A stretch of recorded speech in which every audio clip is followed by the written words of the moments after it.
대리기사 폭행 혐의로 경찰 조사를 받은 뒤 자숙모드에 들어갔던 새정치연합 김현인 의원이 사건 발생 약 한 달 만에 본격적인 의전 활동을 재개했습니다. 외교통일위원회로 상임위를 바꾼 뒤 첫 일정으로 해외 국감에 나서기 위해 오늘 중국 베이징으로 출국했습니다. 임수정 기자의 보도입니다. 새정치민주연합 김현 의원은 오늘 오전 11시 인천공항을 통해 중국 베이징으로 출발했습니다. 내일 주중대사관 등에 대한 국감에 참여하기 위해서입니다. 김 의원이 지난 9일자로 안전행정위원회에서 외통위로 소속이 변경된 이후 첫 일정입니다. 김 의원은 지난주 주일대사관 국감에는 불참했습니다.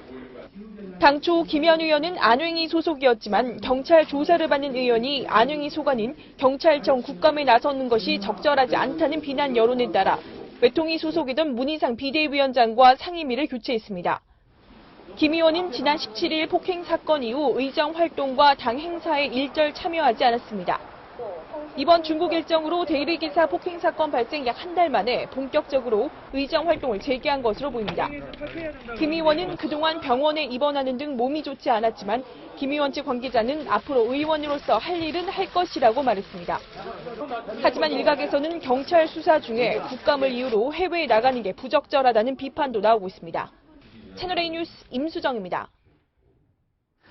네, 지금 이웅혁 건국대 경찰학과 교수 그리고 최진영 최단비 변호사 나와 계십니다. 안녕하십니까? 네, 안녕하십니까? 예. 네, 조금 전에 김현 의원 결국 베이징 국감에 참석하기 위해서 출국을 했네요. 어떻게 보셨습니까? 글쎄 이게 뭐 적절한 뭐 비유가 되는가 모르겠지만 네. 거의 이제 뭐 프로 축구 선수 중에서도 이제 스타 플레이어가 네. 간혹 가다가 이제 폭행 사건과 이렇게 연루되지 않습니까? 네. 그러면 어쨌든 상당한 어떤 공적 인물에 해당되기 때문에 예. 그 프로 축구 구단에서도 사실 게임을 이제 정지를 이제 출전을 못 시키게 하죠. 네. 또 해외 뭐 여행도 사실은 좀 자제하라고 하고. 네. 그래서 그런 것에 비춰본다면 네. 적어도 이제 그 국회의원의 입장에서 네. 이렇게 그 해외에 나가는 것이 상당히 그 타당한가에 대한 상당한 의문이 드는 거죠. 네. 어떻게 보면 좀 더 그 자숙을 하고 특히 네. 이제 문제가 되었던 것이 어떤 그 특권 의식으로 이렇게 꽈리를 틀고 있는 모습 민낯이 이렇게 드러난 네. 그렇다고 본다면 더 자숙을 하면서 무엇인가 국민 앞에 사과하는 이런 모습이 더 적절한 것이 아닌가 뭐 이런 생각이 듭니다. 근데 뭐 지금 국회의원직을 그만두지 않는 한 뭔가 상임위 활동을 안 하면 또 안 한다고 또 이제 비판을 받지 않겠습니까?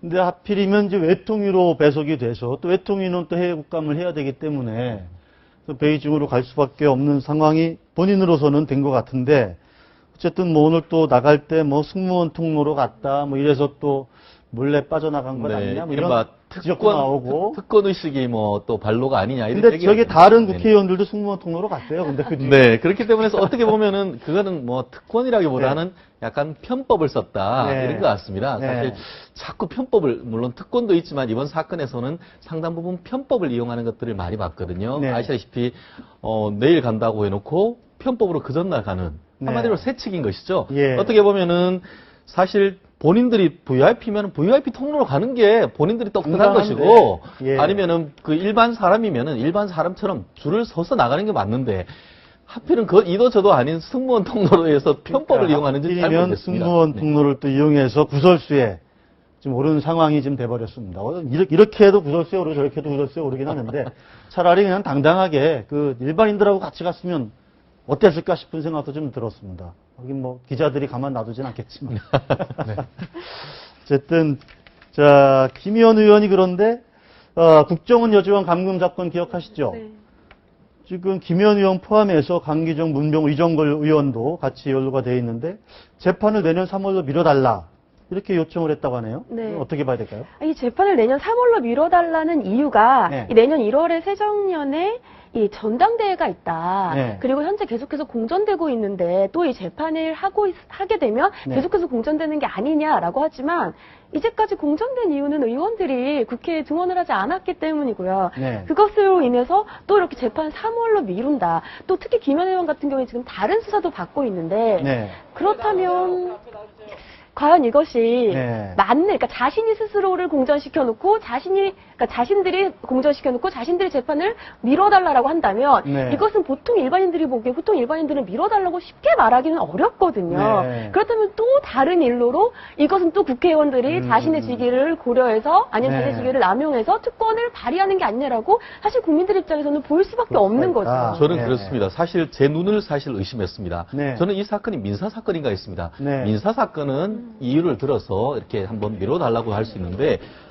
이거 보통 사람이면 형사 사건에 어떻게든 재판장님 일정에 최대한 맞추려고 하지, 감히 이렇게 자기 일정 때문에 한두 달, 한두 주도 아니고 3월로 6개월씩 밀어달라는 것은 변호사로서 도저히 납득이 안 되는 일입니다. 네. 실무적으로. 그렇기 때문에 만약에 3월로 한다고 하면 보통 법원 인사이동이 2월 달에 있기 때문에 다른 판사님한테 난 재판을 맡겠다. 이런 네. 뜻이나 마찬가지입니다. 그렇다고 하면 네. 실무적으로 봤을 때도 그 당사자의 어떤 재판부는 상당히 심리적으로도 굉장히 어떻게 보면 괘씸죄에 걸릴 만한데 본인들은 그 정도도 상관하지 않는 정도의 어떤 특권을 가졌다라는 생각을 가지고 있지 않고서야 이런 일을 하기 어렵다고 봅니다. 알겠습니다. 김면 의원 얘기는 여기서 정리하고 다음 주제로 한번 넘어가 보겠습니다.